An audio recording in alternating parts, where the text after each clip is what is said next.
So hi guys, welcome back to my channel. जैसे कि मैंने कल आप लोग को बताया था कि मैट्रिक्स क्या होते हैं। मैट्रिक्स में हम लोग अलजेब्रा ऑफ मैट्रिक्स को स्टार्ट किए थे। तो चलिए आज का अपना नेक्स्ट टॉपिक जो है टाइप ऑफ द मैट्रिक्स, उसको हम लोग कंटिन्यू करते हैं। तो गाइस यहाँ पर देख सकते हो कि सबसे पहले मैंने लिख रखा है कि टाइप ऑफ द मैट्रिक्स। तो टाइप ऑफ द मैट्रिक्स के ऊपर बात करेंगे तो सबसे पहला जो टाइप आता है वो आता है रेक्टेंगुलर मैट्रिक्स आता है। ठीक है, तो रेक्टेंगुलर मैट्रिक्स में एक्चुअली होता क्या है कि देखिए, मैंने कल आप लोगों को बेसिक एक बात बताया था कि ये जो होता है ये आपका क्या होता है, रो होता है। ठीक है, और ये जो होता है आपका कॉलम होता है। तो अगर इसको R1 मान लेते हैं, इसको C1 मान लेते हैं, तो अगर रो है और कॉलम है वो दोनों में वेरिएंस रहेगा, मतलब वो दोनों सेम नहीं रहेगा, तो उसको हम लोग बोले रेक्टेंगुलर मैट्रिक्स। ठीक है, तो जैसे इसका नोमेनक्लेचर आप देख सकते हो कि ये क्या है, एक रो है, दो रो है। तो दो रो है तो यहाँ पे मैंने दो लिखा है, और ये कॉलम कितने हैं, एक है, दो है, तीन है। तो तीन कॉलम है तो इसके लिए मैंने क्या लिखे, तीन लिखे। तो इस तरीके से ये जो बन गया है वो 2x3 का एक मैट्रिक्स बन गया। तो देखिए 2 और 3 आपस में बराबर नहीं है, इसीलिए इसको बोलेंगे ये रेक्टेंगुलर मैट्रिक्स है। तो ये चीज़ आपका क्लियर हो गया। अब रेक्टेंगुलर मैट्रिक्स में आप एक चीज़ आप याद करना, इसको हम लोग बोलते थे एम बोलते हैं, इसको एन बोलते हैं। तो यहाँ पे क्या हो सकता है कि M does not equal to N है, यानी कि कभी M does not equal to N रहेगा तो उसको क्या बोलेंगे हम लोग, रेक्टेंगुलर मैट्रिक्स बोलेंगे। आई होप कि ये क्लियर हो गया होगा। अब हम सेकंड मैट्रिक्स पे बात करते हैं, वो है आपका स्क्वायर मैट्रिक्स। स्क्वायर मैट्रिक्स में क्या होता है कि देखिए ये दोनों आपस में क्या है, बराबर है, यानी कि रो जितने भी हैं, जैसे ये फर्स्ट रो हो गए, ये सेकंड रो हो गए, ये थर्ड रो हो गए, इस तरीके से फर्स्ट कॉलम होगा, सेकंड कॉलम होगा, थर्ड कॉलम होगा। तो जितने रो है उतना ही कॉलम रहेगा, यानी कि दोनों ये आपस में रो और कॉलम बराबर रहेंगे, उसको हम लोग बोलेंगे स्क्वायर मैट्रिक्स। तो देख सकते हो आप यहाँ की एम इक्वल टू यहाँ पे बोल सकते हैं एन। तो ये क्या होगा, अगर इस कंडीशन को फुलफिल करेगा तो ये क्या हो जाएगा, स्क्वायर मैट्रिक्स हो जाएगा। ठीक है, तो दो मैट्रिक्स मैंने बता दिए। अब हम लोग आगे बढ़ते हैं। तीसरा जो मैट्रिक्स है हमारे पास वो आता है आपका रो मैट्रिक्स। रो मैट्रिक्स में एक्चुअली होता क्या है, जैसे कि इसमें हम लोग क्या देखें कि रो और कॉलम दोनों होता था, बट अगर रो मैट्रिक्स की बात करें तो केवल केवल रो होगा उसमें। तो देख सकते हो ये एक तरीका से क्या है, रो बन गया है, जिसे यहाँ पे 2 भर दूँ, 4 भर दूँ, 6 भर दूँ, तो ये क्या होगा, एक तरीके से रो मैट्रिक्स हो गया। ठीक है, तो ये कितना में कितना का रो मैट्रिक्स हुआ। तो देखिए अगर इसका नोमेनक्लेचर करने जाओगे, देखो ये एक ही रो है तो यहाँ पे एक लिखेंगे, और ये कितने कॉलम हो गए थे, 1 2 3, तो 1+3 का ये क्या होगा, रो मैट्रिक्स बन गया। इसको रो बोलेंगे, क्योंकि इसमें एक ही रो है तो उसको बोलेंगे रो मैट्रिक्स। अब रो मैट्रिक्स का डिफिनेशन आप देखना चाहोगे तो देख सकते हो कि m क्रॉस जो n होगा उसमें हमेशा जो m रहेगा वो ऑन रहेगा। तो इसको इस तरीके से हम लोग बोल सकते हैं कि हमेशा जो रहेगा 1x n के फॉर्म में रहेगा, उसको हम लोग बोलेंगे रो मैट्रिक्स। ठीक है, इतना क्लियर है। उसके बाद हम लोग कॉलम मैट्रिक्स पे बात करते हैं। तो कॉलम मैट्रिक्स में जैसे कि एक कॉलम रहेगा, ठीक है, जिसे मान लो 2 4 6 भर लेते हैं हम लोग, तो ये एक क्या होगा, कॉलम मैट्रिक्स। कॉलम मैट्रिक्स में केवल एक कॉलम रहेगा, यानी कि हम लोग बोल सकते हैं कितना, देखिए एक रो हो गया, दो रो हो गया, तीन रो हो गया, तो तीन रो हो गया और एक कॉलम हो गया, तो इसको 3x1 लिख सकते हैं। यानी कि हम लोग बोल सकते हैं कि m×n जो रहेगा इसका वो हमेशा क्या रहेगा। तो देखिए m का वैल्यू हमेशा क्या रहेगा, पहले वाला तो ये क्या रहेगा, कुछ भी हो सकता है, तो m का n रहेगा, लेकिन इस बार n का वैल्यू हमेशा एक रहेगा, तो उसको हम लोग बोलेंगे कॉलम मैट्रिक्स। ठीक है, तो इस तरीके से आप देख सकते हो कि रो और कॉलम और यहाँ पे रेक्टेंगुलर और यहाँ पे स्क्वायर मैट्रिक्स के बारे में मैंने बताया है। तो ये चार मैट्रिक्स में और भी बहुत सारे टाइप है, बट वो जो टाइप है वो स्क्वायर मैट्रिक्स का टाइप है। मतलब कहने का कि जो टाइप ऑफ द मैट्रिक्स है वो तो होते ही डिफरेंट टाइप के, बहुत सारे टाइप के, बट उसमें रेक्टेंगुलर मैट्रिक्स और ये रो मैट्रिक्स और column matrix, but square matrix के भी कुछ अपने टाइप होते हैं। तो चलिए इनके ऊपर हम लोग बात करेंगे कि type of the square matrix क्या होते हैं। तो लेट्स कंटिन्यू दिस वीडियो। जो मैंने अभी बोला type of the square matrix, उसके ऊपर हम बात करते हैं। तो देखिए ये जितने भी मैंने टाइप लिखे हैं और दो चार और आगे भी टाइप लिखूंगा, उसमें आप गौर करना। मैंने अभी बताया था कि स्क्वायर मैट्रिक्स क्या होता है। मैंने आपको बताया था कि स्क्वायर मैट्रिक्स में m×n का जो वैल्यू होता है वो हमेशा इक्वल होता है, तो उसको हम लोग क्या बोलेंगे, स्क्वायर मैट्रिक्स बोलेंगे, यानी कि m जो होगा वो n के बराबर रहेगा। तो यहाँ पे आप देख सकते हो कि एक रो है, दो रो है, तीन रो है, तो तीन लिखे हमने यहाँ पे, ठीक है, क्रॉस वन रो है, वन कॉलम है, टू कॉलम है, थ्री कॉलम है, तो यहाँ पे मैंने क्या लिखा 3। तो देख सकते हो कि 3 = 3, यानी कि m×n जो है आपस में क्या है, बराबर है, तो इसको हम लोग बोल रहे हैं स्क्वायर मैट्रिक्स। तो स्क्वायर मैट्रिक्स में जितने भी मैट्रिक्स आते हैं उन सभी को मैं 1 बाय 1 करके यहाँ पे लेने वाला हूँ। तो ये सब क्या होगा, यहाँ पे type of the square matrix होगा। हालांकि आप इसको बोलने के लिए टाइप ऑफ द मैट्रिक्स भी बोल सकते हैं, उसमें कोई दिक्कत वाली बात नहीं होगी। क्यों नहीं होगी, क्योंकि ये भी एक जो है स्क्वायर मैट्रिक्स है, वो भी मैट्रिक्स का टाइप है और इसी का भी एक टाइप है। तो इसका भी ये टाइप हो सकता है, इसमें कोई बड़ी बात नहीं है। तो कुछ लोग इसको type of the square matrix में कंसिडर करते हैं, कुछ लोग इसको टाइप ऑफ द मैट्रिक्स में कंसिडर करते हैं। तो ये डजंट मैटर, आपको चीज़ों को समझना है, ठीक है। टाइप किसी का भी आपको समझना है, वैसे जो भी होगा वो मैंने दोनों बता दिया आपको, तो आपको कोई परेशानी की बात नहीं है। तो चलिए हम लोग आगे बढ़ते हैं। तो देखिए डायगोनल मैट्रिक्स सबसे पहले आता है स्क्वायर मैट्रिक्स का टाइप। तो देखिए ये जो डायगोनल मैट्रिक्स है उसमें हम क्या कहना चाह रहे हैं कि डायगोनली जो होगा वो सारे एलिमेंट होंगे, वो कुछ भी हो सकते हैं, 1 2 3 4 5 माइनस प्लस जेड कुछ भी हो सकते हैं। बट अपार्ट फ्रॉम डायगोनली जितने भी होंगे वो सारे के सारे एलिमेंट जीरो रहेंगे, उसको हम लोग बोलेंगे डायगोनल एलिमेंट। बात कुछ हवाले लगी नहीं होगी, क्योंकि मैथ है, इतना आसान नहीं होता है। थोड़ा और इसको डीप में समझते हैं। तो देखिए मैं क्या करता हूँ, इसको थोड़ा सा इरेज करता हूँ और अच्छा से समझाता हूँ। तो देखिए मैं क्या बोल रहा हूँ, ये डायगोनली है, ठीक है। ये देखिए हमेशा आप ध्यान रखना कि ये जो है ना, इस एलिमेंट को हम लोग क्या बोलते हैं, डायगोनली एलिमेंट बोलते हैं। तो इस एलिमेंट को हम लोग क्या बोलेंगे, डायगोनली एलिमेंट बोलेंगे। मैं यहाँ पे लिखता हूँ डायगोनल, यहाँ पे लिखा हुआ, तो डायगोनली एलिमेंट इसको हम लोग बोलते हैं, ठीक है। तो इस एलिमेंट को छोड़ करके बाकी जितने भी एलिमेंट है, इसको इसको इसको इसको इसको इसको देखिए ये सारे क्या है, जीरो है, तो इसलिए इसको बोलेंगे डायगोनल मैट्रिक्स। अब आप कहोगे कि ये इधर से तो डायगोनल है, मैं मानता हूँ, कोई बात नहीं है। अब आप कहेंगे कि इधर से भी तो हम डायगोनल कर सकते हैं, इधर से भी कर दीजिए ना।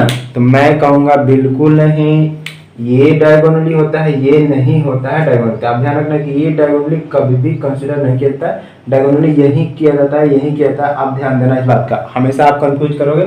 ऑब्जेक्टिव में क्वेश्चन भी आता है कि डायगोनली मैट्रिक्स कौन सा है निम्न में से, ऐसे करके, और डायगोनली इधर से दे देगा तो वो डायगोनली होगा, और इधर से आपका 1 2 3 दे देगा, बाकी सारे एलिमेंट जीरो देंगे तो वो डायगोनली नहीं होगा।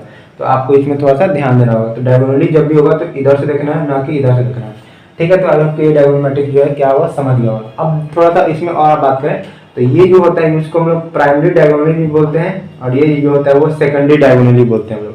तो इसको सेकेंडरी बोलते हैं और इसको प्राइमरी बोलते हैं। तो प्राइमरी एलिमेंट जो है वो जीरो नहीं होना चाहिए, वो कुछ भी हो सकता है, बाकी प्राइमरी को छोड़ करके जो भी है वो जीरो हो सकते हैं, तो उसको डायगोनल मैट्रिक्स बोलेंगे। आई होप कि मैंने इतना कुछ समझाया, आई होप आपको समझ में आ गया होगा। तो चलिए हम आगे बढ़ते हैं। जैसे यूनिट मैट्रिक्स है, ठीक है, आगे जो है बीटेक वो यूनिट मैट्रिक्स। यूनिट मैट्रिक्स में आप देखिए नाम से भी आपको पता चल रहा होगा कि यूनिट मैट्रिक्स, यूनिट मैट्रिक्स में मतलब यूनिट मतलब 1 होता है, तो डायगोनली जो है आपका 1 रहेगा। और आपको मैं बता दूं कि डायगोनली मैंने अभी बोला कि 1 होता है, डायगोनली इसको कंसिडर करना है इसको, तो मैं बिल्कुल कहूंगा कि इसको डायगोनली कंसिडर करना है, इसको नहीं करना है। तो ये डायगोनल ना करके ये डायगोनली आपका क्या है 1 है, तो इसको क्या बोलेंगे यूनिट मैट्रिक्स। और यूनिट मैट्रिक्स को आई से डिनोट करते हैं। और आगे देखोगे तो ये कितना क्रॉस 2 क्रॉस 2 का था, आप देख सकते हो, यानी कि ये स्क्वायर ही रहेगा हमेशा, तो स्क्वायर ये, ठीक है। इसके बाद से ये देखिए 3 क्रॉस 3 का ये मैट्रिक्स है, 3 क्रॉस 3 का, तो डायगोनली देखिए कितना है 1 1 है, तो इसको बोलेंगे हम लोग क्या बोलेंगे, इसको यूनिट मैट्रिक्स बोलेंगे। बाकी सारे एलिमेंट क्या रहेंगे, जीरो रहेंगे, तो इसको बोलेंगे यूनिट मैट्रिक्स, ठीक है। अब इसके बाद से हम नेक्स्ट जो टॉपिक है, सॉरी नेक्स्ट जो टाइप है वो है आपका नल मैट्रिक्स। नल मैट्रिक्स में क्या होगा कि ये भी एक स्क्वायर मैट्रिक्स ही रहेंगे, ठीक है, बट इसके जो सारे एलिमेंट रहेंगे वो पूरे का पूरे जीरो रहेंगे, नल रहेंगे। नल नल मतलब निठल समझते हो ना, वही नल रहेंगे, तो इसको बोलेंगे हम लोग नल मैट्रिक्स, ठीक है। नल मैट्रिक्स को हम लोग 5 से डिनोट भी करते हैं कभी कभी। तो ये आपका 5 हो गया, ये भी 5 हो गया, तो इसमें क्या है 2 क्रॉस 2 का है, और ये क्या हो जाता है 3 क्रॉस 3 का, तो ये भी नल मैट्रिक्स है, ये भी नल मैट्रिक्स है, ठीक है। तो इसको हम लोग कभी कभी नल मैट्रिक्स बोलते हैं, और साथ साथ कभी कभी इसको हम लोग जीरो मैट्रिक्स भी बोलते हैं। तो इसको भी नोट डाउन कर लेना कि जीरो मैट्रिक्स, और पूछ लेगा कोई आपसे कि जीरो मैट्रिक्स क्या है, तो आपको नल मैट्रिक्स ही जीरो मैट्रिक्स कहलाता है, ठीक है। तो आई होप कि यहाँ पे आप जो 4 टॉपिक मैंने बताया है वो आपको समझ में आ गया होगा, ठीक है। और भी हम लोग पास टॉपिक हैं जो कि सॉरी टॉपिक नहीं टाइप है जो कि स्क्वायर ऑफ द मैट्रिक्स है, तो चलिए उसके ऊपर हम लोग बात करते हैं। तो नेक्स्ट जो हमारे पास टाइप है वो है आपका ट्रिंगुलर मैट्रिक्स, ठीक है। तो ट्रिंगुलर मैट्रिक्स में 2 मैट्रिक्स आते हैं। पहला आता है यूटीएम जिसको बोलते हैं अपर ट्रिंगुलर मैट्रिक्स, दूसरा आता है आपका एलटीएम जिसको बोलते हैं हम लोग लोअर ट्रिंगुलर मैट्रिक्स, ठीक है। तो चलिए 1 बाय 1 हम लोग करके समझते हैं कि ट्रिंगुलर मैट्रिक्स में अपर ट्रिंगुलर मैट्रिक्स और लोअर ट्रिंगुलर मैट्रिक्स क्या होता है। तो सबसे पहले आप समझ लो कि ट्रिंगुलर मैट्रिक्स क्या होते हैं। ट्रिंगुलर मैट्रिक्स वो मैट्रिक्स होते हैं जो कि आपका हमेशा स्क्वायर मैट्रिक्स ही रहेंगे, ठीक है। स्क्वायर मैट्रिक्स करने का मतलब है मेरा कि m क्रॉस n जो है आपस में बराबर होंगे। तो यहाँ पर देख सकते हैं कि 1 रो 2 रो 3 रो, 1 कॉलम 2 कॉलम 3 कॉलम, मतलब 3 रो 3 कॉलम, यानी कि ये बन जाएगा 3x3 का मैट्रिक्स। तो ये क्या है, स्क्वायर मैट्रिक्स है। तो ये स्क्वायर मैट्रिक्स है तो ट्रिंगुलर मैट्रिक्स भी हो सकता है, बट ट्रिंगुलरिटी का कुछ कंडीशन है, उसको हम लोग क्या करते हैं यहाँ पे वेरीफाई करेंगे। अगर वो ट्रिंगुलर है तो स्क्वायर भी रहेगा और साथ साथ ट्रिंगल भी रहेगा, तो ये दोनों हो सकता है। तो स्क्वायर मैट्रिक्स भी बोल सकते हैं और ट्रिंगुलर मैट्रिक्स बोलते हैं। तो हम लोग यहाँ पे एक मतलब रूल ही आता है, तो वो हम लोग बोल सकते हैं कि जो भी ट्रिंगुलर मैट्रिक्स रहेगा वो स्क्वायर मैट्रिक्स हो सकता है। ठीक है, मैं क्या बोल रहा हूँ ध्यान देना, इस तरीके से क्वेश्चन जो है एक बार प्रीवियस में पूछा गया था, इसलिए मैं बोल रहा हूँ। ठीक है, यहाँ पे बोल रहा हूँ मैं कि ट्रिंगुलर मैट्रिक्स जो भी होंगे वो स्क्वायर मैट्रिक्स होंगे। क्यों? क्योंकि ये ट्रिंगुलर मैट्रिक्स उसी को बोल सकते हैं जो स्क्वायर मैट्रिक्स होगा। तो मतलब जो भी ट्रिंगुलर मैट्रिक्स होंगे वो स्क्वायर मैट्रिक्स होंगे, बट ये जरूरी नहीं है कि जो भी स्क्वायर मैट्रिक्स होंगे वो ट्रिंगुलर मैट्रिक्स होंगे, इसके जस्ट रिवर्स। ठीक है, तो आई होप ये क्लियर हो गया होगा। अब देखिए क्या करना है मुझे कि अब ट्रिंगुलर मैट्रिक्स है या नहीं इसको समझना है। तो आप क्या करो, देखो आप ये जो डायगोनल है ना, इस डायगोनल को पकड़ो और ऐसे पकड़ के खींच दो। ठीक है, ऐसे पकड़ के खींच दो और यहाँ से एक ट्रायंगल बनाओ। अब देखो ये जो ट्रायंगल बना है इसके ऊपर को छोड़ के नीचे जितने भी एलिमेंट होंगे वो क्या होंगे, जीरो होंगे। ये कलम चल रहा है, मैं रेड से लिखता हूँ। ठीक है, ये जो भी नीचे वाला रहेंगे ये सब क्या रहेंगे, जीरो रहेंगे, जीरो जीरो। तो ये क्या कह रहा है मेरा अपर ट्रायंगल मैट्रिक्स, क्योंकि ये अपर वाला एलिमेंट क्या है यहाँ पे, अपर वाला एलिमेंट यहाँ पे क्या है, वो नॉन जीरो है, बाकी नीचे क्या है, जीरो है। तो इसको बोलेंगे अपर ट्रायंगुलर मैट्रिक्स। ठीक है, अब देखिए हम लोग क्या बात करते हैं कि ये तो ट्रायंगुलर मैट्रिक्स हुआ और कौन सा मैट्रिक्स हुआ, ये अपर ट्रायंगुलर मैट्रिक्स का बात हुआ। ठीक है, अब हम लोग बात करते हैं इसमें और इसमें। तो इसमें देखो ये क्या मैं बोल रहा हूँ कि ये जो ट्रायंगल बना है यहाँ से यहाँ तक लेकर के ये क्या बना, ऊपर बना, तो इसको बोल दिया अपर ट्रायंगुलर मैट्रिक्स। ठीक है, अब जो है मैं कह रहा हूँ कि इसमें से ये 3 2 1 4 5 6 इसमें से कोई सा भी एक एलिमेंट अगर जीरो हो जाए तो क्या ये अपर ट्रायंगुलर मैट्रिक्स रहेगा या नहीं रहेगा। जैसे कि मेरा कहने का मतलब कि यहाँ से हमको 3 को हटा देना है, अगर मैं यहाँ पे जीरो पुट कर दूँ तो क्या ये अभी भी ट्रायंगुलर मैट्रिक्स है या नहीं है। तो ट्रायंगुलर मैट्रिक्स तो है, ये तो बात कंफर्म है, क्योंकि ये जो ट्रायंगल बना है इसके जस्ट नीचे में सारे एलिमेंट क्या है, जीरो है। तो ट्रायंगुलर मैट्रिक्स पक्का एंड पक्का होगा। ठीक है, बट क्या यहाँ पे जीरो रखने से ये अपर ट्रायंगुलर मैट्रिक्स रहेगा या नहीं रहेगा, इसकी बात करते हैं। तो देखिए ये बेशक हो सकता है, ये अपर ट्रायंगुलर मैट्रिक्स बेशक होगा। तो यानी कि हम बोल सकते हैं यहाँ पे कि ये ट्रायंगुलर जो बना इस ट्रायंगल में जीरो हो भी सकता है, जीरो नहीं भी हो सकता है। आप जरा गौर फरमाना, ये जीरो हो भी सकता है, नहीं भी हो सकता है, उससे मेरे को कोई मतलब नहीं है। बस ये ट्रायंगल जो बना उसके नीचे जो है अगर सारे एलिमेंट जीरो है तो ये अपर ट्रायंगुलर मैट्रिक्स कहलाएगा। तो यहाँ पे अभी फिलहाल 3 था तो हम लोग यहाँ पे 3 ही रखते हैं, और इसका एक बेस्ट एग्जांपल हम लोग यहाँ पे देख सकते हैं। ठीक है, तो ये ट्रायंगुलर मैट्रिक्स है या नहीं है, तो ट्रायंगुलर मैट्रिक्स है या नहीं उसको चेक करने के लिए सबसे पहले चेक करना पड़ेगा मुझे स्क्वायर मैट्रिक्स है या नहीं है। तो आपको 3x3 का ये मैट्रिक्स दिख रहा है, तो ये क्या है, स्क्वायर मैट्रिक्स है, तो ये ट्रायंगुलर मैट्रिक्स भी हो सकता है। तो इसको चेक करने के लिए इस डायगोनली को पकड़ के मैंने ऐसे किया और इसे एक ट्रायंगल बनाया। आप देखते हैं कि ये नीचे इसके जो भी एलिमेंट है, ये जो डायगोनली है इसके नीचे के सारे एलिमेंट जीरो है या नहीं है। तो आप देखोगे 0 0 0, तो ये क्या है, जीरो है, मैट्रिक्स जीरो है, तो ये क्या है, ट्रायंगुलर मैट्रिक्स। अब ट्रायंगुलर मैट्रिक्स है तो मुझे चेक करना है कि अपर है या लोअर है। ठीक है, मैंने 2 तरीका बताया आपको ट्रायंगुलर, तो ये अपर है लोअर है। तो देखिए अपर में ट्रायंगल बना था, बाकी नीचे वाला जीरो था, तो ये क्या हो गया, अपर ट्रायंगुलर मैट्रिक्स बोले, यानी कि यूटीएम का ये हो गया। ठीक है, अब मैंने ये भी बोला कि यहाँ पे इस वाला जो यहाँ पे ट्रायंगल बना इसमें आप जीरो भी रख सकते हो। तो यहाँ पे देखो जीरो है एक, तो ये भी क्या है, अपर ट्रायंगुलर मैट्रिक्स है। यहाँ जीरो है, इसका मतलब ये नहीं हुआ कि ये रूल फ्लो नहीं कर रहा है, ये फ्लो कर रहा है बिल्कुल, ये अपर ट्रायंगुलर मैट्रिक्स है। ठीक है, अब इसके ऊपर बात करते हैं। तो देखिए ये क्या है, अब मैंने क्या बोला कि अपर जब भी ट्रायंगल बन रहा था तो वो उसको छोड़कर नीचे वाला जीरो हो रहा था, तो उसको हम लोग बोलते हैं अपर ट्रायंगुलर मैट्रिक्स। अगर यहाँ से देखो डायगोनली आप, तो इसको देखो ध्यान से, तो ये क्या, नीचे में ट्रायंगल बना, ऊपर में क्या हो रहा है, जीरो हो रहा है, तो ये क्या हो गया, लोअर ट्रायंगुलर मैट्रिक्स, यानी कि इसको हम लोग बोले एलटीएम। ठीक है, ये कॉलम थोड़ा चल नहीं रहा है। ठीक है, तो ये हो गया आपका एलटीएम, यानी कि लोअर ट्रायंगुलर मैट्रिक्स, ये वाला हो गया। ठीक है, तो इसको क्या बोलेंगे, लोअर ट्रायंगुलर। अब लोअर ट्रायंगुलर मैट्रिक्स में सिमिलर ही रूल है, अगर 5 को हटा करके यहाँ जीरो कर दे तो पर ये क्या रहेगा, लोअर ट्रायंगुलर मैट्रिक्स रहेगा। तो लोअर ट्रायंगुलर मैट्रिक्स मतलब कि लोअर में क्या है, ट्रायंगल बनेगा, अपर मतलब अपर में ट्रायंगल बनेगा।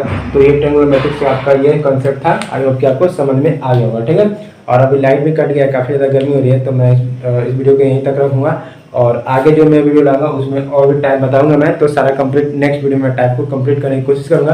तो आई होप कि आपको वीडियो पसंद आ रहा होगा, प्लीज़ गाइस शेयर जरूर कर देना, जो भी CCLD के लड़के तैयारी कर रहे हैं उन तक ये वीडियो पहुंच जाना चाहिए। I don't know how you will be possible and how this will be going to be reach over all student of the CCLD preparation. I don't know, but it's your responsibility कि आपको पहुंचा देना है, मेरा responsibility पढ़ाना है, मैं पढ़ा रहा हूँ, आपको रिस्पॉन्सिबिलिटी पहुंचा देना, तो सभी लोग तक पहुंचा दीजिए। और अभी तक आपने लाइक नहीं किया, शेयर नहीं किया, तो subscribe and share and like and जो भी हो एंड ऑल सब कर दीजिए यार। तो चलिए मिलते हैं नेक्स्ट वीडियो में, जय हिंद दोस्तों।